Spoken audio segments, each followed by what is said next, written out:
பால் ஹியூமனுக்கு என்ன ஆச்சு? பால் ஹியூமன் நிலைமை என்ன? அது மட்டும் இல்லாமல் விஷனோட நிலைமை என்ன? பிராக் லெஸ்னரோட அடுத்த அப்டேட் என்ன? எல்லாத்தையுமே நம்ம பற்றி அலசி ஆராய போகிறோம். செத் ரோலின்ஸோட நெக்ஸ்ட் பிளான் என்னன்றதெல்லாம் தெரிஞ்சுக்க போகிறோம். இதெல்லாம் தெரிஞ்சுக்கிறது முடியும். நீங்கள் நம்ம சேனலை சப்ஸ்கிரைப் பண்ணிச்சிங்க. இதே போல் இன்ட்ரெஸ்டாக ரெஸ்லிங் பார்க்குற உங்கள் ஃப்ரெண்ட்ஸுக்கு இந்த வீடியோவை ஷேர் பண்ணி விட்டுட்டு தொடர்ந்து பாருங்கள். இப்போது பால் ஹியூமன் கடந்த வாரம் ராவில் பார்த்தீங்கன்னா விஷன் டீமை பற்றி பேசியிருப்பார். விஷன் டீமில் மொத்தம் 4 பேர் இருந்தாங்க. அதில் ஒவ்வொரு ஆளாக இப்போ இன்ஜுரி ஆகி வெளில போயிட்டு இருக்காங்க. இப்போ மீதி உள்ள 2 பேரை பற்றி பேசிக்கிட்டு இருப்பார். லோகன் பாலையும் அதுக்கப்புறம் அஸ்டின் தேரியும் வச்சு பேசிக்கிட்டு இருப்பார். இப்படிப்பட்ட சூழ்நிலை ஒரு மாஸ்க் போட்ட ரெஸ்லர் ஒட்டுமொத்தமாக விஷன் டீமை டிஸ்ட்ராக்ட் பண்ணுவாங்க. ஃபைனலாக செத் ரோலின்ஸ் உள்ரா பால் ஹியூமனை அட்டாக் பண்ணிடுவார். பால் ஹியூமன் அட்டாக் பண்ணதில் பால் ஹியூமனுக்கு மூக்கு உடஞ்சி பிளட்டு வந்திருக்கும். பிளட்டு வந்த பால் ஹியூமனை தட்டு மாதிரி நடந்துக்கிட்டு இருப்பார். தட்டு மாதிரி தூக்கிட்டு போய் அவரை ஆம்புலன்ஸில் ஏற்றுவாங்க. இப்படிப்பட்ட சூழ்நிலை தான் நடந்துச்சு. இந்த ராவோட ஸ்டார்டிங் ஷோவே பயங்கரமாக இருந்துச்சு. அது மட்டும் இல்லாமல் பால் ஹியூமன் விஷன் டீமுக்கு மட்டுமா ஒர்க் பண்ணிக்கிட்டு இருக்காருன்னு கேட்டிங்கன்னா அப்படி கிடையாது. பால் ஹியூமன் இன்னொருத்தவருக்கு இருக்கிறாரு. அவர் யாருக்குன்னு கேட்டிங்கன்னா பிராக் லெஸ்னருக்கு பால் ஹியூமன் கிளைண்ட்டாக இருக்கிறாரு. இந்த சம்பவத்தில் இப்போது பிராக் லெஸ்னரோட ஸ்டோரி லைனில் அடுத்து என்ன பண்ண போகிறாங்கன்ற ஒரு கேள்வி உங்களுக்கு வந்திருக்கும்.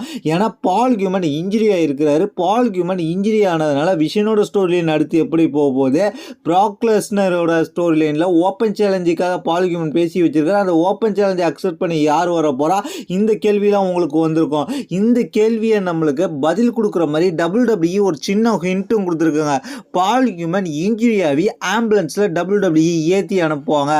பேக் ஸ்டேஜில் பார்த்தீங்கன்னா அஸ்டின் தேரியை ஜிம்மி யூஸோ அட்டாக் பண்ணுவார். அந்த இடத்துல ஆம்புலன்ஸ் வரும். ஆம்புலன்ஸை பார்த்தீங்கன்னா அந்த ஆம்புலன்ஸை ஓட்டிட்டு வர்றது யாருன்னு கேட்டிங்கன்னா எல்ஏ சொல்லுவார், நான் கண்டிப்பாக ஹாஸ்பிட்டலுக்கு போக மாட்டேன் அப்படின்னு சொல்லியிருப்பார். அந்த இடத்துல எல்ஏ இப்போ பால் ஹியூமனை கிட்னாப் பண்ணி பால் ஹியூமனை கூட்டிட்டு போய் வச்சிருக்கிற மாதிரி இப்போ ஸ்டோரி லைன் பில்ட் பண்ணியிருக்காங்க. அது மட்டும் இல்லாமல் பிராக் லெஸ்னருக்கு இப்போ பால் ஹியூமன் தேவை. இப்படிப்பட்ட சூழ்நிலை பிராக் லெஸ்னர் பால் ஹியூமனுக்காக களமிறங்குவார்.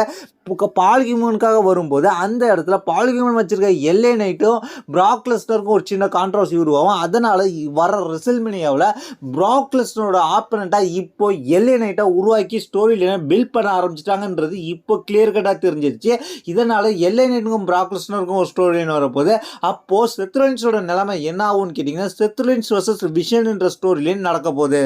இதனால் எல்ஏ நைட் ஸ்டோரி லைனுக்கும் LA Knight versus Brock Lesnar story லைனுக்கும் Seth Rollins versus Vision team என்ற ஸ்டோரி லைனுக்கும் எந்தவித பாதிப்பும் வராது. அது கிளியர் கட்டாக இந்த ரெசல்மேனியாவில் நடக்க போகுது அப்படின்றத தெரிஞ்சுக்கிங்க. இதுதான் இந்த ரெசல்மேனியாவில் பண்ணியிருக்கிற மிகப்பெரிய பிளான். இதை பற்றி உங்களுடைய கருத்து கீழே உள்ள கமெண்ட்ஸ் பண்ணுங்க. தேங்க்ஸ் ஃபார் வாட்சிங்.